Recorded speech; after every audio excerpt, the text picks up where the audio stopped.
Hello students, good morning all of you.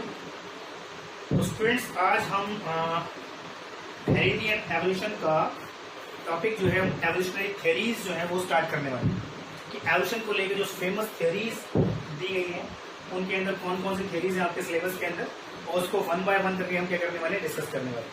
तो इसके अंदर जो हम थ्योरी आज स्टडी करने वाले हैं वो है लैमार्क थ्योरी, जिसको हम लैमार्किज्म भी बोलते हैं। ठीक है, और ये थ्योरी जो प्रोवाइड की थी, किसने प्रोवाइड की थी? जीन बैप्टिस्ट लैमार्क ने प्रोवाइड की थी। कभी प्रोवाइड की थी? 1801 के अंदर। और इनकी थ्योरी क्या थी, इनकी अगर बात करें तो इनका थ्योरी थी इनहेरिटेंस ऑफ एक्वायर्ड कैरेक्टर्स। ठीक है, ये थी इनकी थ्योरी।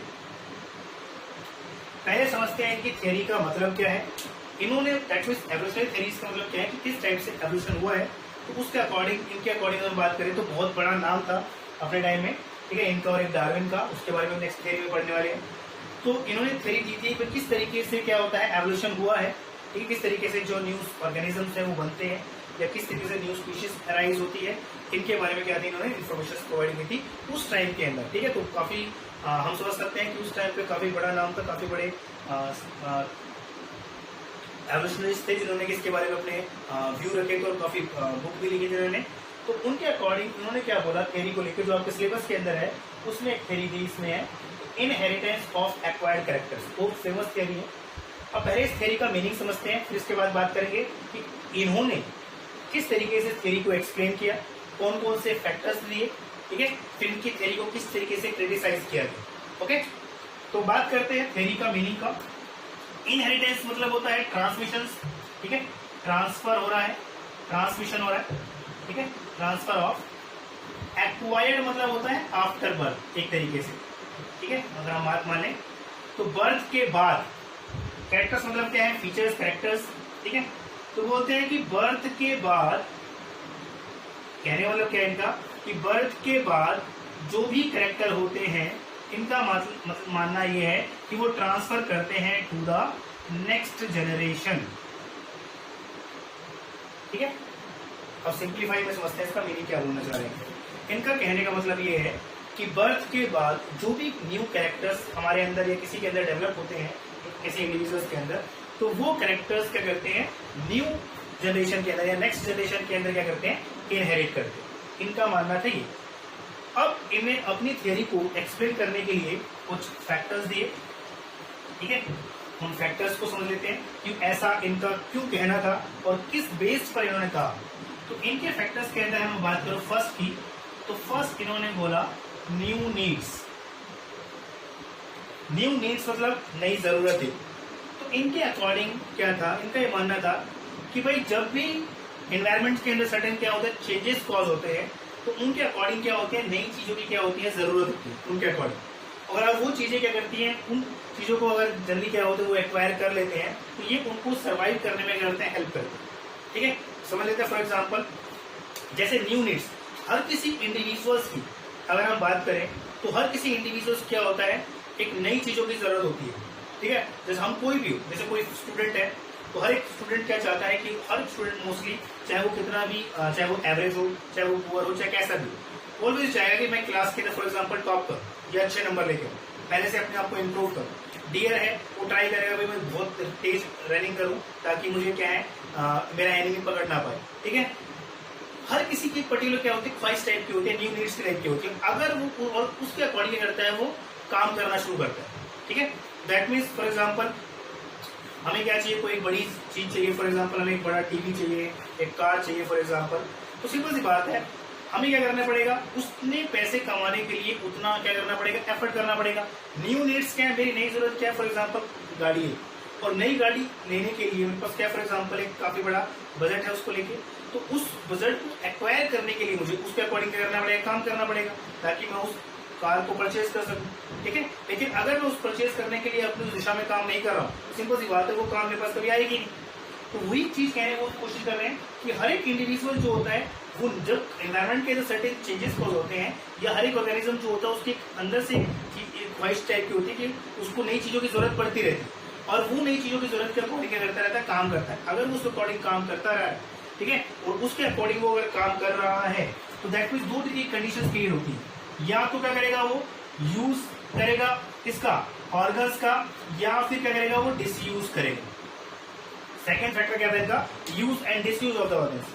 तो नई चीजों की जरूरत है, उसके अकॉर्डिंग अगर वो काम कर रहा है, ऑर्गन्स का इस्तेमाल कर रहा है, तो बोलते हैं वो ऑर्गन्स जो होंगे जिनको इस्तेमाल कर रहा है, यूज कर रहा है, तो वो ऑर्गन्स क्या होंगे, डेवलप होते जाएंगे, ठीक है। और अगर वो ऑर्गन्स का यूज नहीं कर रहा है उसके अकॉर्डिंग, तो वो ऑर्गन्स क्या होते हैं, डेवलप नहीं होते, और वो धीरे धीरे क्या होते हैं, डिसअपियर हो सकते हैं may be in the future, ठीक है।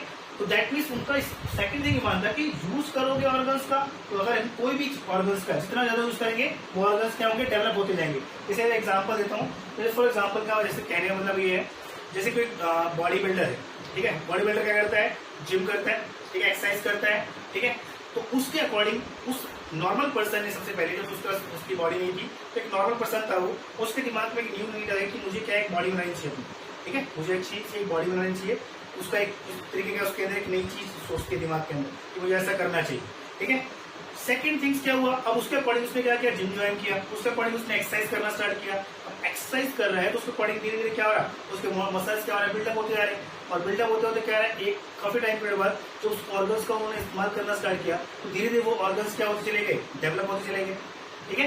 इन्होंने और भी एग्जाम्पल दिए थे, जैसे जिराफ का एग्जाम्पल दिया था कि भाई जिराफ, इन्होंने बोला कि जिराफ जो थे, अगर बात करें उनके एंसेस्टर की बात करें, पुराने टाइम की बात करें, तो उनकी जितनी है नेक जो दिखती है आज के एज में, वो पुराने टाइम में कभी क्या था, हॉर्स लाइक, ठीक है, या हॉर्स लाइक थी, या उनके जैसे जेब्रा लाइक थी, या क्या था, डोंकी लाइक थी, इतनी नेक थी उनकी। लेकिन क्या हुआ, जब धीरे धीरे कंडीशन चेंज हुई, धीरे धीरे लाइक उनके कैटेगरी के एनिमल्स लाइक हर्बीवोर्स की पॉपुलेशन बढ़ना स्टार्ट हुई, तो स्टार्टिंग में वो अदर एनिमल्स की तरह ग्रास व्रास ईट करते होंगे, लेकिन जब धीरे धीरे कॉम्पिटिशन अराइज हुआ, इसकी वजह से वो मिलना बंद हो गए, तो इन्होंने ट्राई किया होगा क्या, लीव्स को खाने के लिए, ठीक है। नीचे कॉम्पिटिशन खत्म बढ़ चुका है काफी ज्यादा, जिसकी वजह से इनको फूड नहीं अवेलेबिलिटी नहीं मिली, और फूड नहीं मिलेगा तो मर जाएंगे वैसे। तो इन्होंने क्या किया, ट्रीज की तरफ बढ़े और लीव्स खाना स्टार्ट किया, और लीव्स खाने के लिए भी क्या करता है, इनको अपनी जो नेक थी इनको स्ट्रेच करनी पड़ी, ठीक है, जिसकी वजह से स्ट्रेच करते करते करते करते फिर उतना टाइम पर काफी, यानी एक साथ एक ही जिराफ के अंदर क्या होगा, उसकी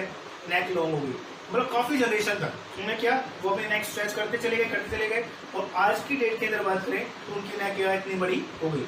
ये इनका मानना था, और ये फैक्टर बिलोंग करता है किसे, use and disuse of the organs, कि उन्होंने अपनी किस ऑर्गन्स का इस्तेमाल किया जिसके अकॉर्डिंग वो क्या हो गई, डेवलप होते चले गए। तो उन्होंने नेक का इस्तेमाल किया और वो धीरे धीरे क्या होती चली गई, डेवलप होती चली गई।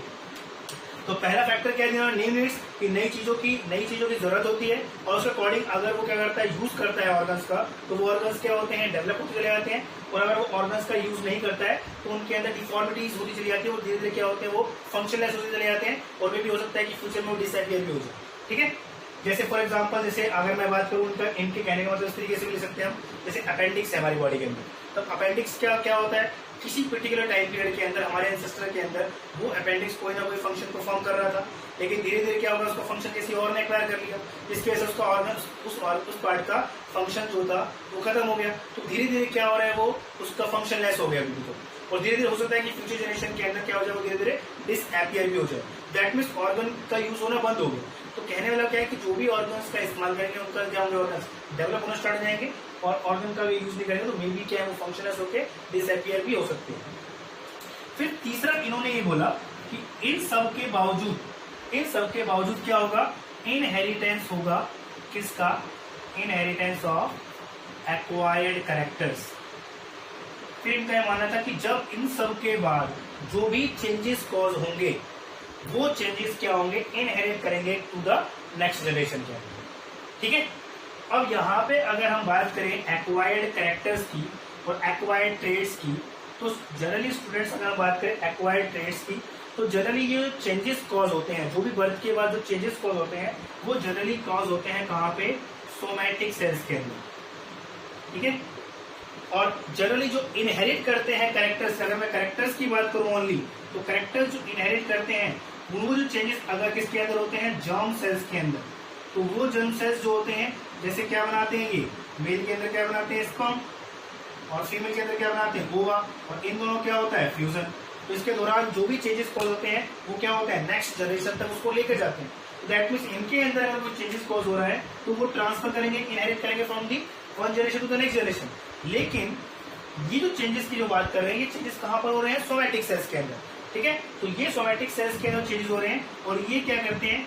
ये not inherit to the next generation, ये इनहेरिटेंस नहीं शो करते हैं, या इनहेरिट नहीं करते टू द नेक्स्ट जनरेशन के अंदर। तो इसको लेके क्या किया गया? क्रिटिसाइज किया गया इस थ्योरी को लेके, कुछ एग्जांपल्स दिए गए। जैसे अगर मैं बात करूं यहाँ पे, जैसे एग्जांपल दिया गया कि भाई अगर ऐसा होता, जैसे कि क्या बात कर रहे हैं, लेमार्क बोल रहे हैं कि इन सब के बाद जो चेंजेस कॉज होंगे या एक्वायर्ड फैक्टर्स जो होंगे वो नेक्स्ट जनरेशन में ट्रांसफर होते हैं।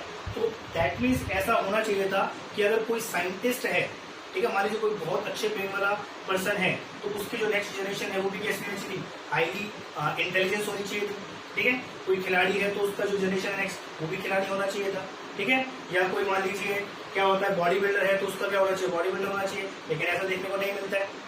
सिंपल सी बात है, चाहे कैसे भी हो, कितने भी अपने बॉडी डेवलप की हो, चाहे कितना भी एथलीट अच्छा एथलीट बन गया है, चाहे कितना भी अच्छा स्पोर्ट्स पर्सन है, लेकिन ऐसा पॉसिबल नहीं है। जो नेक्स्ट जनरेशन होगी वो क्या होगी? बाकी होगी जैसे क्या होगी? नॉर्मल होगी। क्योंकि ये सारे कैरेक्टर जो हैं ये कब आए हैं? बर्थ के बाद आए हैं। बर्थ के बाद प्रूव नहीं किया। जैसे बर्थ के बाद एक नॉर्मल इंडिविजुअल हुआ तो दो बेबी हैं और उनमें से एक बेबी क्या करता है? एथलीट बनना है फॉर एग्जाम्पल, उसका अकॉर्डिंग क्या करता है? काम करता है। दूसरा काम नहीं करता कुछ भी इस टाइप का। तो दैट मीन्स क्या है कि उनके दोनों के कैरेक्टर के अंदर चेंजेस कॉज होगा। अब ये नहीं है कि जो एथलीट हो गया तो वो उसकी जो नेक्स्ट जनरेशन आएगी वो कैसी होगी? एथलीट टाइप की होगी। ऐसा कोई पॉसिबिलिटीज नहीं है। कि ये सारे चेंजेस कहाँ पे हो रहे हैं? सोमैटिक सेल्स के अंदर हो रहे हैं। और ये तो इनहेरिट करते ही नहीं, ये डेथ कर क्या होते हैं? खत्म हो जाती है। तो इस तरीके से क्या है? क्रिटिसाइज किया गया। और क्रिटिसाइज एक और किया था किसने? ऑगस्ट वाइसमैन ने। उन्होंने क्या बोला इसको लेके? उन्होंने क्या बोला? उन्होंने ये बोला कि क्या नाम है? ऑगस्ट वाइसमैन, ठीक है। इन्होंने थ्योरीज को क्रिटिसाइज किया। क्रिटिसाइज इन्होंने इस तरीके से किया, इन्होंने बोला कि इन्होंने क्या लिए? इन्होंने लिए माउस लिए, रैट लिए, और इस रैट की दोनों की, ठीक है, मेल एंड फीमेल, इनकी क्या कर दी? दोनों की टेल कट कर दी, ठीक है। इन दोनों की क्या हुई? मीटिंग हुई। और मीटिंग के बाद क्या है? इनकी नेक्स्ट जनरेशन आई, ठीक है। अब ये नेक्स्ट जनरेशन जो थी इनके अंदर क्या थी? इनकी भी टेल प्रेजेंट थी, ठीक है। फर्स्ट जनरेशन जो है इनकी कैसे आई? टेल वाली प्रोड्यूस हुई। इन्होंने बोला कि इन दोनों की इन्होंने टेल कट कर दी और दोनों को मीटिंग करवाई। और मीटिंग कराने के बाद क्या हुआ? जो नेक्स्ट जनरेशन है उनके पास क्या थी? टेल प्रेजेंट थी। फिर इन्होंने क्या किया? फिर इनके आपस में क्या करवाई? नेक्स्ट इनकी फिर टेल कट कर दी सबकी, ठीक है। और फिर इनको इनके बीच में अलाउ किया गया मीटिंग के लिए। फिर इसके बाद क्या हुई? इनकी फिर नेक्स्ट जनरेशन आई। इनकी नेक्स्ट जनरेशन आई तो क्या हुआ? उसके अंदर भी क्या थी? टेल प्रेजेंट थी, ठीक है। फिर इसी तरीके से उन्होंने फिर नेक्स्ट जनरेशन किया, फिर टेल कट कर दी। तो ऐसा इन्होंने क्या किया? 21 जनरेशन तक किया, ठीक है। 21 जनरेशन तक इस चीज को इन्होंने क्या किया? फॉलो किया, ठीक है। आया, टेल कट कर दी, फिर मीटिंग कराई, फिर टेल कट कर दी, फिर मीटिंग कराई, फिर मीटिंग कराई।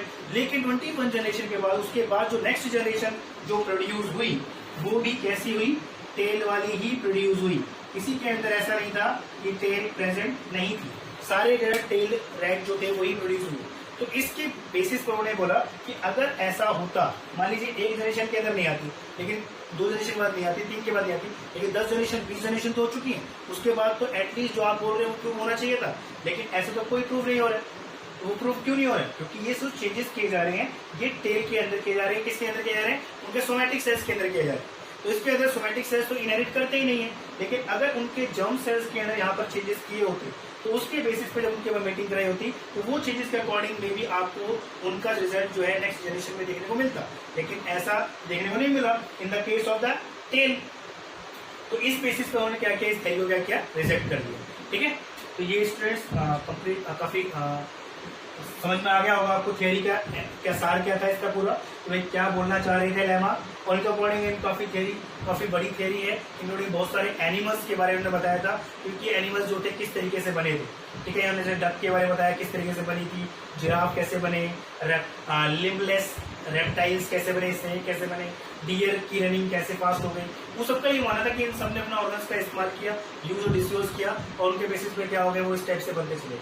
ठीक है स्टूडेंट्स, तो आपको इतना डिटेल में नहीं आता है, आपको जितना पढ़ाया गया आपको क्वेश्चन यही आता है। और मोस्टली क्वेश्चन ये आता है कि लेमार्क की जो थ्योरी थी इनहेरिटेंस ऑफ एक्वायर्ड कैरेक्टर, उसका बेसिकली बात करें तो ये जैसे टेल वाला हो गया, माउस वाला, कि इनके अंदर के नेक्स्ट जनरेशन ऐसी क्यों नहीं है, तो ये आंसर आना चाहिए आपका। तो इसलिए नहीं है क्योंकि ये सारे चेंजेस जो होते हैं एक्वायर्ड कैरेक्टर्स थे, हमने क्या किया, सोमैटिक सेल्स थे सारे जिसके अंदर चेंजेस किया गया था, और वो सोमैटिक सेल्स जो होते हैं कनेक्ट नहीं करते, जिसकी वजह से क्या है, हमें सारे जो टेल माउस के टेल रैट जो थे वो मिले। ठीक है स्टूडेंट्स, तो आज के स्टूडेंट्स इतना ही, थैंक यू सो मच।